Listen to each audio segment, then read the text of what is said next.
Great morning, friends. Great morning, world.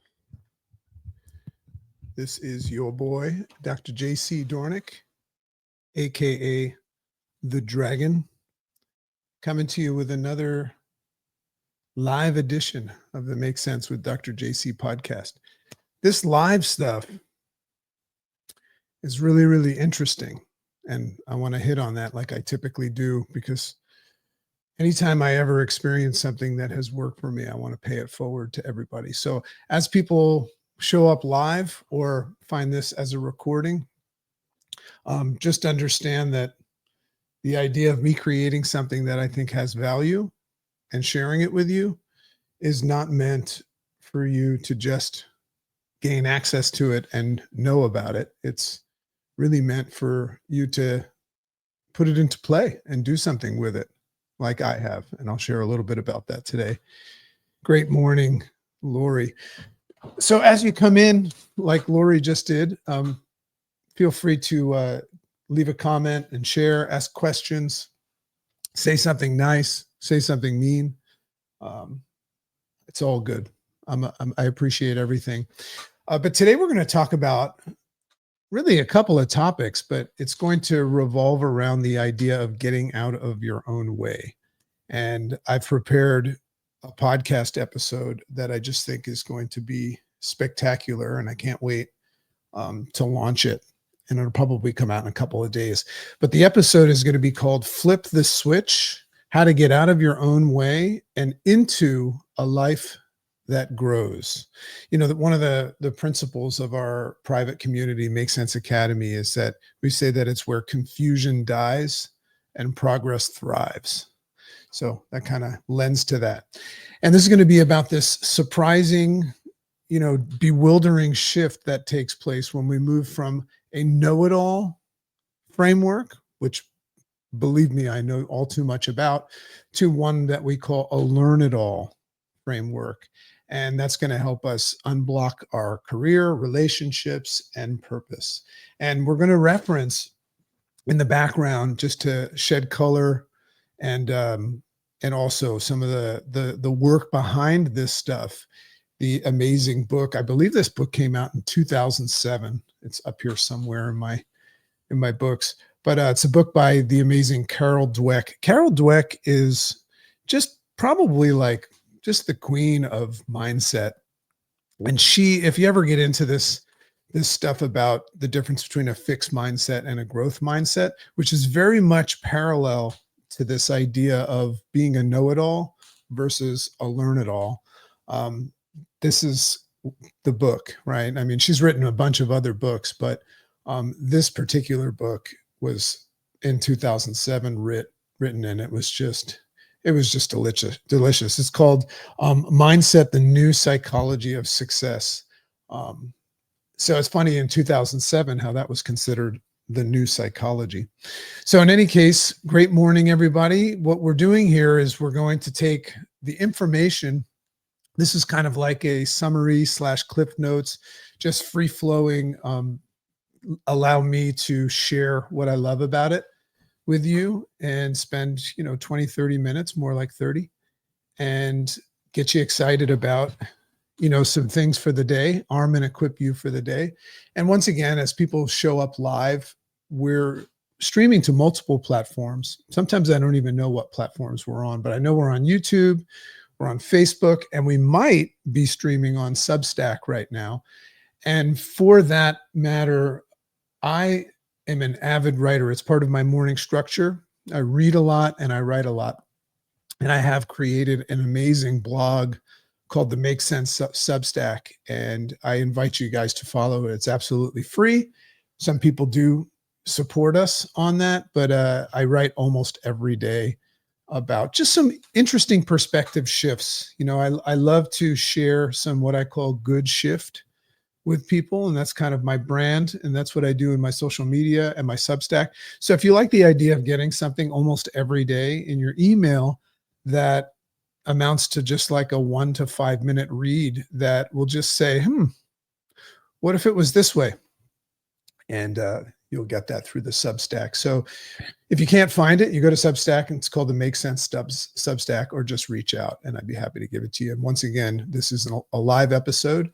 It will live as a recording on YouTube, but feel free to ask questions, say hi as you come in. I see some folks that are here live. As a matter of fact, can you do me a favor if you're watching it live? Is just on whatever platform, whether it's YouTube, Facebook, or whatever, just throw a comment in there and just let me see if it shows up right here. I can see that Lori's is here. Just say hi. Tell us where you're coming from so I can say hi back. And once again, if anybody's read this book and wants to comment on that or has any experience with Carol Dweck, I'd love to know about that too. So feel free to just in the comments. And if you can't do that and you're saying, hey, we can't do that because it's not allowing us, well, maybe that's your lesson today to grow from. So let's talk about this. Oh, there's Julian. Great morning, my friend. Watching from Facebook. Okay, so it's working from Facebook. We know for sure. So great morning, everybody. So we're talking about this idea of getting out of our own way, but in this episode that I recorded, that's going to go on the Make Sense with Dr. JC podcast, and with the background of this, it's really kind of a twist.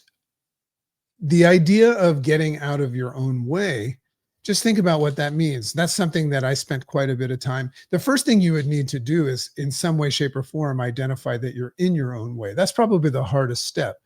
That's a very frustrating thing to acknowledge that you are the problem. We spend most of our time blaming outside forces, right?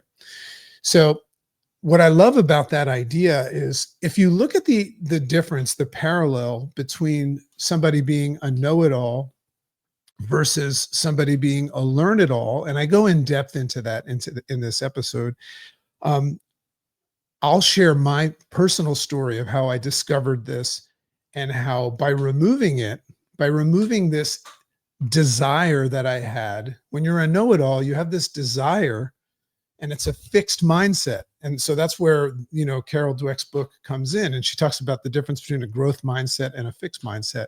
So without knowing it, you might have a fixed mindset. And you probably have a friend that you consider to be a know-it-all, or you might know somebody that appears to be a know-it-all. But if you're somebody that has made up your mind about certain things to the point where you put exclamation points behind them, in certain ways, you're a know-it-all as well. So we don't have to look at the idea of a know-it-all as just being a bad person. Rather, uncover the fixed mindset nature of being a know-it-all. So I go in to this in depth in the podcast episode, but it starts kind of with this question of why is it that humans need to know? Why do we need to know things? And furthermore, why do we need to know and let people know that we know? So much fascinating evolution behind that, because very often in our community we talk about the conditioned mind. Whatever you perceive in life and how you respond to things, what you think, your core principles, your values, all of that stuff, they're not really yours. You've gotten them from the paying forward of evolution. During the formative years, the first 7 years, your brain just accepted whatever your mother, father, teacher, preacher told you. That's where you got your religious perspective. That's where you got your relationship stuff and your ideas of what love is and all of that stuff. Even your political views were instilled. So they're not really yours. They were given to you. And then you proceeded for the rest of your life, up until potentially right now, if you're having an awakening, to support what it is that you learned from the outside in. And now there's an algorithm created to make sure that you get that support. So the first step is to and this is the first step of what we call the interface response system, which we teach in our community. First step is to just acknowledge, right? Awaken. We always like to say that these episodes, these conversations, and the work that I do is really just arming people with awareness. If you're armed and equipped with the ability to become aware of things that you weren't aware of before, that's a massive power move. So one of the most powerful questions that I've been asking myself, but I also hand this question over, is whenever you find yourself in a fixed mindset, meaning saying that something is and there's no other, right? That's what a know-it-all is, right? It's like you're not even open to anything else. There's no discussion, and you protect that position. I love to ask the question in that moment when I catch myself doing that is what else may be true about that? Isn't that an interesting thing? So we teach people in Make Sense Academy and all the work and coming out of my book, this pattern interrupt that we arm ourselves with that just gives us a chance to even ask a question like that. And that would just be to make the sound, hmm. So as we, you know, go through our day, it's the conscious, wise person, the person that is open and curious and truly wants to grow, that allows themselves to dispute things, even the things that you are 100% right about. So why is it that we need to be right? What is this thing about the way that we were constructed, you know? So I'll just read a little bit from the episode. Let's be honest, being right feels good. So that's the first thing, you know, don't think it's a bad thing, because if I ever say something and you go, yes, that is correct, that feels good. So it feels good, and it feeds my ego, and it kind of gives us what a lot of us are searching for, and that is certainty. And it actually temporarily soothes the chaos that is going on in the world that we don't fully understand. You know, we've been talking a lot in our community about control. If you don't understand something like what's going on in politics and world events and all of that stuff, or you see something, this is the danger of being in an environment where you're receiving information at random, like the news, you know, scrolling and all of that stuff. If something pops up and you don't understand it, that gives you this sense of out of control, and it doesn't feel good. So it's natural that human beings seek to be right and to understand. We're understanding seeking missiles, right? But beneath the surface, being right is actually just a coping mechanism, if you think about it. This is something I never knew. You know, I always wanted to be right because I thought, A, it felt good, but I thought that it gave me credibility, that people say, oh, he's right. That always felt good. But I started to recognize that it was just like a coping mechanism.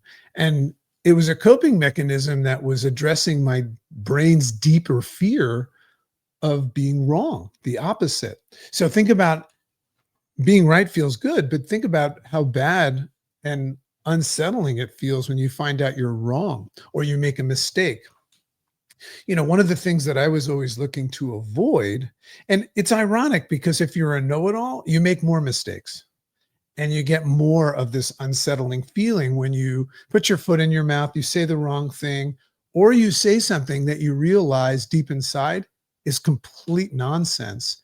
And it's only a very, very seldom small group of people that would admit that. Most people will take something that they truly inherently realize is nonsense, and they get that icky feeling, and then look to create a cognitive bias where they will reject anything that's different than it. This is the power of this thing that we have where we need to be right. We'll reject anything and anyone that is adverse to it. We'll actually call those things enemies, and we'll surround ourselves, maybe even start a cult of some sort, right? There's a lot of cults going on. Surround ourselves with people and things that justify it. So, you know, you could start a movement today and say that the sun and the moon are the same thing, and they just appear differently. And maybe it heats up during the day and it cools down during the night. And somebody would hear that and say, that's preposterous. That's just not the truth. Or the world is round, or the world is flat. Whatever it is that you want to believe and be right about, you can find somebody or create a group of people that believe it too. Why? Because we all inherently want to be right. So I share in this episode a pivotal story, because if you're a know-it-all, you don't really know you are. You don't. It's interesting that you're a know-it-all, but you don't know that you're a know-it-all until you're confronted, you know, with some sort of a wall that you hit, and that's typically what happens to a know-it-all. So I had a situation where I finally sought out a mentor, and I give a shout out to Dr. Larry Markson, changed my life forever. And it was at a time where, I was probably perceived as a little bit of an a-hole, right? A little bit of somebody that you probably didn't want to be around too much, but I never saw it that way. But I wanted to succeed financially, and I sought out a mentor. And the reason why I sought this mentor out is because he looked like a successful version of me. Like I actually thought he was like me. I was very wrong. But anyway, so I sought him out and I basically said, I want you to teach me how to be successful like you, which was not easy because I was a know-it-all. And a know-it-all doesn't typically ask for help. But he asked me a couple of questions, and I'll give you the short end of it. But the first question he asked me that helped me see what was going on and the reason why I wasn't succeeding in relationships and success in business and health and everything, is he asked me he says, first question, what do you think people think about you? Now, how would you answer that question? If I asked you, what do you think other people, which a know-it-all immediately says, who cares, right? What do you think people think about you? And my answer was something like that. I said something like, well, I would say about 50% of people that I speak to or on stage or in person get me and like me, and the other half doesn't. And he says, well, what do you think of the other half? And I won't say it here live, but it was a word that started with an F, and it was F them, And he looked at me as if he knew I was going to say that, and he kind of crossed his arms and smiled. And then preloaded came the next question. And I'm just challenging you to identify and uncover if you're a know-it-all or a learn-it-all, or you have a growth mindset or a fixed mindset, which is what this whole episode's about. That'll drop in a couple of days. New episode just dropped now on domestic violence, by the way. So go check out the Make Sense with Dr. JC podcast. Amazing episode with a special guest, Lindsay Abernathy from Bitch is a Bad Word, which is just going viral. Amazing. So in any case, the second question he asked me after what do you think people think about you, is he said to me, he says, what's more important to you, to be right or kind? And there was just something about that question that made my entire house of cards that I just so meticulously spent so much time to build to protect my insecurities and all of these problems that I had by being a know-it-all and being an ego-driven person. I recognized in that moment that I was spending too much time trying to be right. So I had to go through a process of, first of all, forgiving myself. There was a reason I was doing that. I was protecting this unresolved childhood trauma and all of that stuff. But what was so cool about it is it created a space. See, when you identify that you're a know-it-all or you have a fixed mindset, you're either going to run from it, you're going to either, fight or flight it, or you're going to embrace it because what it is that you want to accomplish is so important to you, right? And that's where I was at. I wanted to succeed and be happy and have relationships and love and money and free time and be a better dad and all that stuff. I wanted that stuff bad enough that I didn't fight what he said or run from it. I said, holy beep. And I recognized that all I was ever doing was trying to be right. And that created this space where I said, well, what would it look like if I chose, instead of being right, to be kind? Now, that would mean that I would listen more, I would care more about others, I would seek to understand versus be understood, all of that stuff, right? Which is very hard if you're wired the other way. But it was the beginning. It was the beginning. And that was a pivotal time in my life. And I shared it with you because you can learn about a fixed mindset and a growth mindset and convince yourself that you have a growth mindset because you're doing personal growth and you want to grow and all of that stuff. But a true growth mindset, and if you read this book and you listen to this episode when it comes out, is really one where you realize that not only are you not right, but there are so many other things out there that might be righter, right? You start using words like maybe, or I don't know, Could be, might be. So it's the open and curious person that is in position for the most growth. And then Carol Dweck also reminds everybody why another reason why we are so adamant on having a fixed mindset.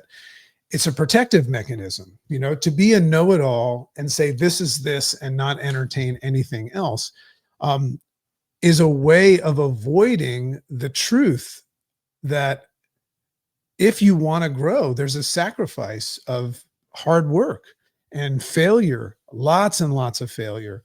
I saw a quote today or yesterday that I just love that I added into this episode that just says, remember, you're not failing right now. You're just in the part where most people quit.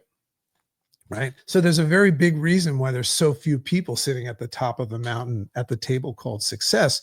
It's because it requires a lot of work with the perception of no return on investment. And it's just not a fun, comfortable ride to success. It never will be.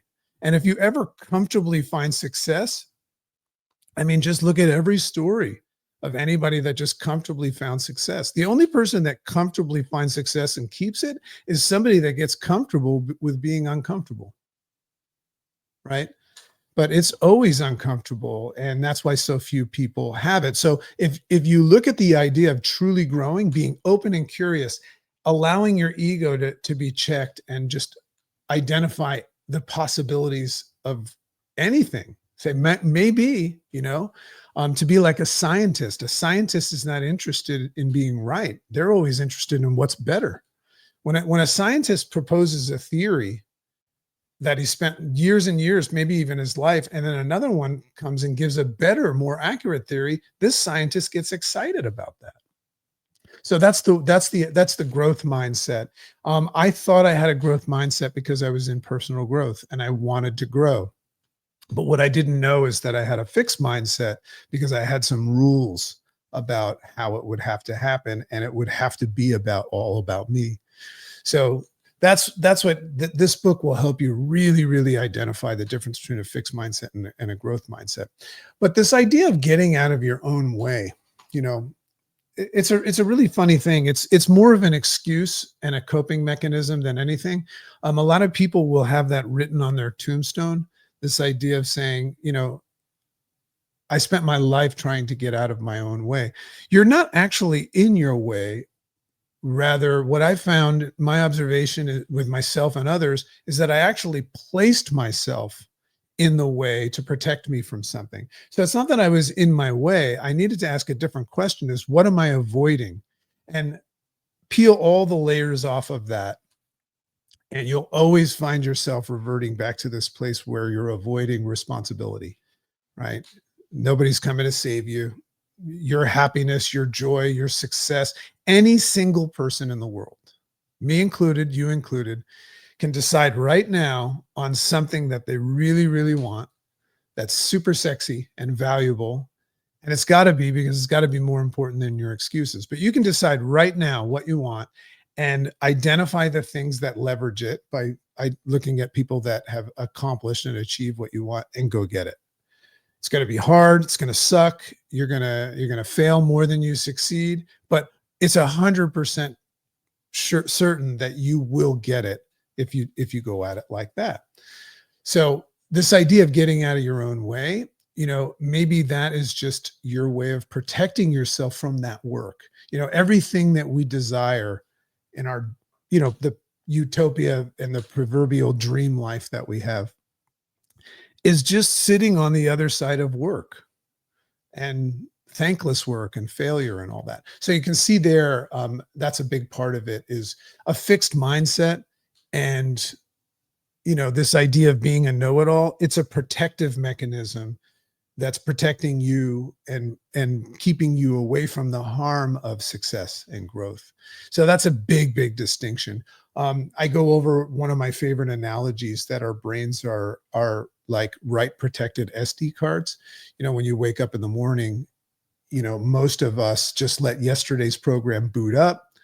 And if you look, on the side of an SD card, that we're recording to right now, you'll see there's a little switch. And when it's in write protect mode, it means that it's protected from allowing anything in. So right now, the SD card that I'm recording to has that write protect mode off because it's receiving the recording that I'm doing right now. So if your write protect switch is on, it means that you've done that on purpose to say, I don't want to hear about anything else. I'm right. So think about that person that's out there doing, and not getting any results. But rather than saying, well, maybe there's a better way, or maybe, I should take a left instead of a right, or maybe I'm the problem. The reason why they won't do that and they'll keep their write protect switch on is because they're probably inherently afraid of failure. As you know, the saying goes that, our deepest fear is that we're powerful beyond measure. We fear not only failure, but even more so success, the overwhelm associated with it. I love that. So, so many nuggets in here. I share an interesting story about Microsoft. Microsoft was at the top, and then they went to the bottom because they had this way of grading their employees. What did I call it? I think it was called stack rating. Stack ranking, where they would basically incentivize if you were the top performing employee, meaning better than the rest, you would get the raise and you would get the praise. So the problem with that is the people that were at the top never shared their secrets with anyone else. They wanted to hoard them so that they would always be at the top. So Microsoft's numbers went down to the point where just the iPhone alone did more profit for Apple, just that one product, than all of Microsoft. So this new, CEO comes in, and what was his name? Satya Nadella. And he comes in and he creates what he calls a learn it all environment. So he had to have those egotistical people, put in check, because he said, like, hey, listen, we want you to share your productive secrets so that our mission can grow. So he created a different grading system, that was based on overall profitability. That's how everybody won. So the people that had the secrets of growth shared with everybody, and it created a learning environment. And sure enough, Microsoft rose way, way back up to the top. So I go over that, and I also go over the acknowledgement of how we're in just this crazy, fast-changing world where nothing is happening slow. It's very, very hard to be able to just slow the process down and identify what some things that you're doing that are just incongruent. So we use the interface response system, and I go in depth into that in the episode as well, where we acknowledge and perceive all this stuff. We place a pause on it. We say, and we challenge and we dispute things, and we create space to be able to have some of this thought process of identifying that you're drifting back into a fixed mindset. Not that you're the problem, but you're the thing that needs to change, nothing outside of you, right? And we know why all that stuff is happening. A couple of interesting perspectives I'll close with.